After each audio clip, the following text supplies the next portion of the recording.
Moving on to the CAPE 2008, Unit 1, Paper 2 paper. It says Table 3 gives the atomic radii and melting point of the elements in period 3. Let's look at the table. Atomic radius in nanometers of sodium, magnesium, aluminum, silicon, phosphorus, sulfur, and chlorine. It also shows the melting point too. Part 1 says account for the trend in the values of the atomic radii across the period from sodium to chlorine. What are you noticing? As we go from sodium to chlorine, what happens to the atomic radius? It decreases, right? It starts with sodium at 0.157 nanometers. And then by the time it's at chlorine, it is so small that it's 0.099 nanometers. The atomic radii is the distance from the center of an atom's nucleus to its outermost electron. As you go across the period, the atomic radii decreases and the number of protons increases. This increase in the number of protons, the nuclear charge also increases. So the electrons are going to be pulled closer to the nucleus, resulting in a stronger attraction between the nucleus and these electrons. So the atomic radii decreases as you go across the period. Part 2, account for the trend in the melting points of the elements related to their structure and bonding. Sodium has a low melting point, then magnesium has a high melting point, and so does aluminum. Look at silicon. Silicon has the greatest melting point. And then look at phosphorus to sulfur. It decreases but increases at sulfur. And then at chlorine, it decreases. Start with the greatest, silicon.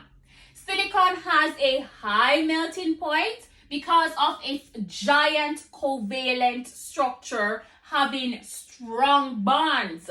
Silicon atoms are tetravalently bonded to four other atoms. And it will take a great deal of energy to break the bonds between the silicon structure. Sodium, magnesium, and aluminum, they're all metals. They have metallic bonds. Phosphorus, sulfur, and chlorine, they have weaker intermolecular forces, such as van der Waals forces, and it will take a small amount of energy to break the bonds between their structures. See? Compare the reaction of the group 2 elements beryllium and calcium with water.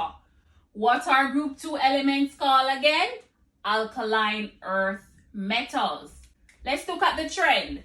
At the top we have beryllium, we have magnesium, then we have calcium, then we have strontium, lastly barium. As we go down the group, the reactivity with water increases. So in comparing beryllium with calcium, calcium would react with water more vigorously than beryllium, which actually does not react with water. So let's write that equation, starting with calcium. So calcium plus water will give you calcium hydroxide and hydrogen. To describe what happens when barium is treated with water and write the equation for the reaction. Again at the bottom of the group, what did I say? The reactivity increases, right? So barium would readily react with water. The equation is barium plus water will give us barium hydroxide plus hydrogen.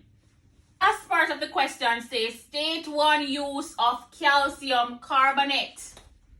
Where could you find calcium carbonate? In limestone, right? You could say calcium carbonate can be used in the medicinal industries, construction industries.